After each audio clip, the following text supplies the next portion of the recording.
daia ambaye anahitajika katika asri hii, katika kipindi hiki, ni lazima atasalah, abebe silaha za mapambano. Na silaha ya mapambano kubwa sana hivi sasa ni kutumia mitandao hii. Nyinyi mnaona hivi sasa kuna nchi za pinduliwa kwa kupitia mitandao.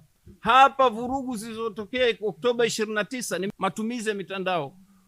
Waadui wa Uislamu, maadui wa nchi wametumia pesa nyingi sana kwa kupitia mitandao kutaka kuleta uvurugu na uvunjifu wa amani. Mwenyezi Mungu amenusuru, lakini kwa hakika vita ni vikali mno na mpaka sasa vinaendelea. Hivi sasa kwenye mitandao kumeshatokea baadhi ya vijana wanavaa maninja, wanaita haya, wameshatangaza eti wameanzisha kikundi cha uasi kupambana na serikali.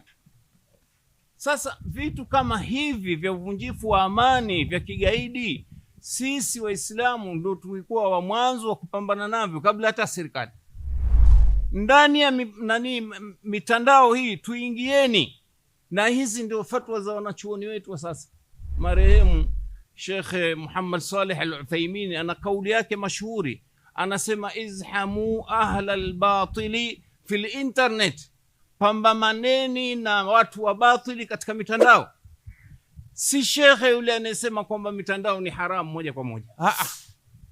Ni matumizi. Kama unakwenda katika mitandao katika nia ya kupambana na batili, basi ni katika ujira mkubwa huo, ni katika jihadi fi sabilillah.